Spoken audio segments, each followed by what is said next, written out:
Assalamualaikum warahmatullahi wabarakatuh. Sahabat Pila, kembali lagi bersama saya Ninda Mardianti Yuliana Hermawan di episode podcast yang kedua ini. Setelah kemarin kita sudah bincang tentang kesempurnaan Islam. Ya, dari sana kita menemukan jawabannya bahwa Islam itu adalah agama yang sempurna. Agama yang mengatur seluruh aspek kehidupan. Agama yang bukan hanya membahas spiritual saja, tetapi aspek yang lain seperti perpolitikan, pendidikan, pergaulan, makanan, minuman, pakaian, dan lain sebagainya Islam mengaturnya. Ya, menarik kita bahas dalam dalam dimensi yang pertama ini ya. Dalam dimensi yang pertama itu kan meliputi akidah dan juga ibadah. Nah, menarik untuk kita bahas tentang akidah gitu ya. Akidah Islam. Nah, dalam buku Materi Dasar Islam karyanya Ustadz Arif, beliau mengatakan di bab yang pertama itu akidah Islam. Akidah Islam itu sendiri adalah iman kepada Allah, para malaikatnya, kitab-kitab Allah, kepada para rasul, hari akhir dan juga qadha dan qadar. Jadi memang akidah Islam itu adalah keimanan. Mungkin teman-teman masih ingat ya pengertian dari iman itu sendiri sejak sekolah yang sudah disampaikan oleh para guru. Pengertian atau makna dari iman itu sendiri adalah meyakini sepenuh hati, diyakini dengan hati, diucapkan dengan lisan, dan juga dilakukan dengan perbuatan. Itulah makna daripada iman. Nah, iman itu sendiri beliau mengatakan bermakna pembenaran yang pasti. Pembenaran yang pasti yang sesuai dengan kenyataan. Pasti itu yang namanya pasti itu artinya 100% yakin keberadaannya. Tidak ada keraguan sedikit pun di dalamnya. Dalam 100% misalnya. Dan kita sebagai orang muslim harus 100% meyakini terhadap rukun iman yang 6 itu. Tidak boleh ada keraguan sedikit pun, walaupun hanya 0,00001%. Nah, berarti kalau ada keraguan, walaupun hanya beberapa persen, walaupun 0,01%, berarti itu tandanya keimanan seseorang itu cacat. Keimanan seseorang itu rusak. Harus diperbaiki, harus diluruskan, harus dibersihkan, supaya proses keimanannya itu harus benar-benar 100% yakin. Nah, kemudian sesuai dengan fakta. Sesuai dengan fakta artinya hal-hal yang diimani tersebut memang benar adanya. Bukan diada-adakan. Harus sesuai dengan fakta, tidak boleh diada-adakan. Contohnya seperti keberadaan Allah. Yang dimana ini bagi orang-orang filsafat dengan teori empirismenya itu mengatakan hal itu ada, sesuatu itu ada ketika terlihat oleh panca indera. Terlihat oleh kasat mata. Berarti ketika sesuatu itu tidak terlihat oleh indera, maka sesuatu itu tidak ada. Nah, maka dari itu, bagaimana dengan keimanannya kepada Tuhan mereka? Karena teori mengatakan seperti itu, bisa jadi bagi mereka itu tidak meyakini adanya Allah, tidak meyakini adanya Sang Pencipta. Nah, maka dari itu kita tidak boleh sampai terjadi seperti itu, mengikuti jejak mereka yang tidak meyakini keberadaan Tuhannya, tidak meyakini keberadaan Allah. Walaupun Allah itu tidak terlihat oleh mata kita, tidak terlihat oleh bentuk fisik kita, tetapi kita yakin keberadaan Allah itu pasti ada. Dengan cara apa kita meyakini bahwa Allah itu ada? Dengan cara kita melihat makhluk yang diciptakan oleh Allah itu sendiri. Melihat alam semesta, keagungan alam semesta, melihat kehidupan, melihat manusia, bahkan melihat diri sendiri pun juga. Mengapa kita bisa mengedipkan mata, mengapa kita bisa berbicara, mengapa kita bisa berjalan, mengapa kita bisa melakukan ini, itu, dan lain sebagainya. Berarti itu ada sesuatu yang mengaturnya, ada yang menciptakannya. Siapakah dia? Yaitu Allah Subhanahu wa Ta'ala. Nah, karena memang kita nggak boleh sampai kemudian mengingat-ingat bentuk zat Allah itu seperti apa. Kita nggak boleh, bahkan kita diharamkan. Kita tidak diperbolehkan untuk membayangkan bentuk Allah itu seperti apa sih? Tangannya Allah itu seperti apa sih? Duduknya Allah, berbicaranya Allah, melihatnya Allah itu seperti apa sih? Apakah Allah itu duduk di singgasana dengan seperti apa ya? Seperti duduknya para raja dan ratu? Tidak boleh seperti itu. Karena di sini dikatakan dalam hadis riwayat Abu Nuaim, beliau Rasulullah Shallallahu Alaihi Wasallam bersabda, berpikirlah kalian tentang makhluk Allah, tetapi jangan kalian berpikir tentang zat Allah, sebab kalian tidak akan sanggup mengira-ngira hakikatnya yang sebenarnya. Tuh, jadi dengannya kita melihat makhluk yang diciptakan oleh Allah itu sudah meyakini keberadaan Allah itu ada. Tuh, karena akal kita itu tidak akan sampai ke sana, memikirkan, membayangkan zat Allah itu seperti apa. Bisa jadi mungkin karena karena penasarannya kita ingin melihat bentuk Allah. Bisa jadi bisa jadi sampai tergila-gila itu ya, sampai gila, bahkan bisa jadi sampai gila. Karena apa? Karena mengingat-ingat atau membayangkan sesuatu yang akal kita itu tidak akan mampu berpikir ke sana. Nah, kemudian Allah menciptakan setiap diri manusia beserta akal, yang dimana peran dan fungsi dari akal itu sendiri adalah untuk berpikir. Berpikir tentang apa? Berpikir tentang keimanan kita kepada Allah. Keimanan kita kepada rukun iman yang 6. Jangan sampai nanti ketika kita ditanya oleh orang lain, kamu percaya nggak sih dengan Tuhan kamu? Percaya dong, yakin dong, Allah itu ada. Kata siapa Allah itu ada? Kata mama juga Allah itu ada. Kata guru ngaji juga Allah itu ada. Nah, jangan sampai keluar jawaban yang seperti itu. Nah, kita bisa berkaca gitu ya. Kita bisa berkaca kepada orang-orang Baduy ketika ditanya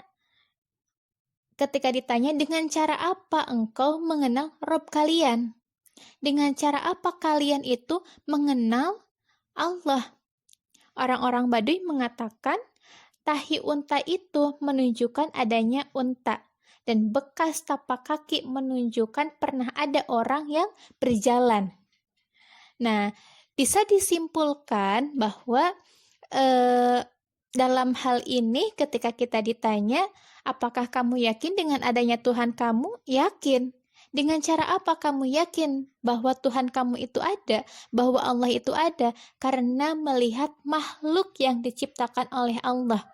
Melihat alam semesta, melihat kehidupan, melihat manusia, itu sendiri ada. Berarti ada Allah yang menciptakannya.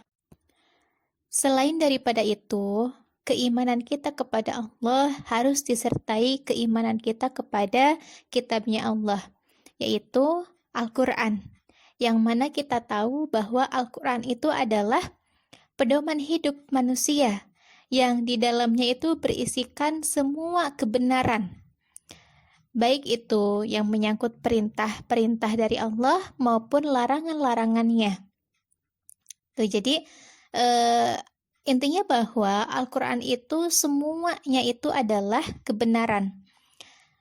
Mungkin teman-teman pernah mendengar teori yang mana ada yang mengatakan teori Darwin. Dalam pelajaran IPA, kalau dulu saya mempelajari di kelas 12 semester 2 ada bab evolusi, yang mana Darwin mengatakan bahwa manusia itu berasal dari kera. Kebayang nggak? Kira-kira kalau misalkan manusia itu berasal dari kera, sekarang mungkin logikanya kera-kera itu sudah berevolusi menjadi manusia. Tapi masalahnya sekarang ibu-ibu hamil banyak, bidan pun juga banyak, gitu kan? Dan kera-kera yang berkeliaran pun juga banyak. Nah, hal itu dibantah oleh Al-Quran. Dikatakan di dalam Al-Quran, dalam Quran surat Al-Mu'minun ayat 12 sampai 14, di sana Allah berfirman bahwa manusia itu lahir dari saripati tanah. Dari saripati tanah yang kemudian berubah menjadi air mani yang menjijikan. Kemudian air mani itu berubah menjadi segumpal darah. Segumpal darah menjadi segumpal daging, kemudian menjadi tulang belulang, kemudian tulang belulang itu dibalut lagi dengan segumpal daging, sehingga terbentuklah menjadi manusia yang sempurna. Nah, jadi kebenaran Al-Quran mengenai proses terjadinya manusia itu sudah terjawab. Nah, maka dari itulah pentingnya akal kita gunakan untuk berpikir. Kenapa? Supaya kita tidak sampai terbawa arus. Terbawa arus kesalahan, terbawa arus oleh orang lain ketika menyangkut tentang kebenaran Al-Quran dan juga keberadaan Allah. Nah, kemudian teman-teman, ketika kita sudah beranjak dewasa, maka kematangan akal ini pasti akalnya itu sudah sempurna. Sudah bisa diajak berpikir tentang keberadaan kita. Pernah nggak sih kita kita terbayang kenapa ya kita diciptakan ke dunia ini? Kenapa ya? Untuk apa ya kita hidup di dunia ini? Nah, pada saat-saat dewasa seperti kita lah, proses kematangan berpikir kita itu akan muncul. Maka di sini kita akan menemukan 3 pertanyaan yang dikatakan dengan sebagai Uqdatul Kubro atau simpul besar. Ketika ditanya, kita ini dari mana sih? Hidup di dunia ini untuk apa sih? Kemudian ketika sudah selesai kehidupan ini akan kemana lagi? Nah, bagi orang-orang yang memiliki pemikiran yang cemerlang, maka dari pertanyaan ini akan dijawab dengan sempurna.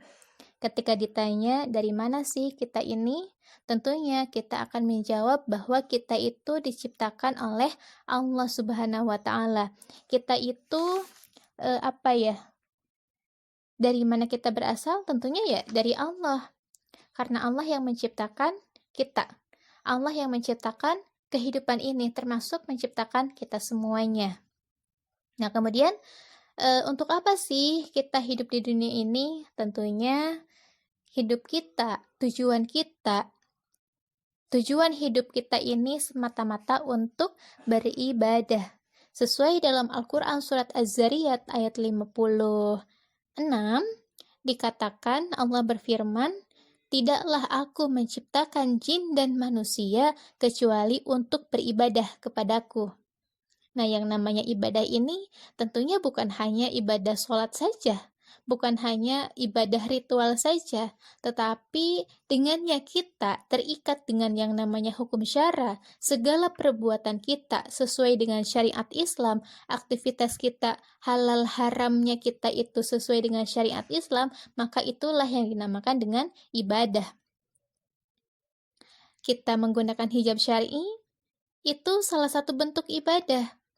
Dengannya kita beramar ma'ruf nahi mungkar, tentu itu dinamakan dengan ibadah. Kita mengingatkan kepada teman-teman kita, apa namanya ya? Ketika kita beramar ma'ruf nahi mungkar, berdakwah, kemudian menjauhi perzinahan, kemudian apa lagi?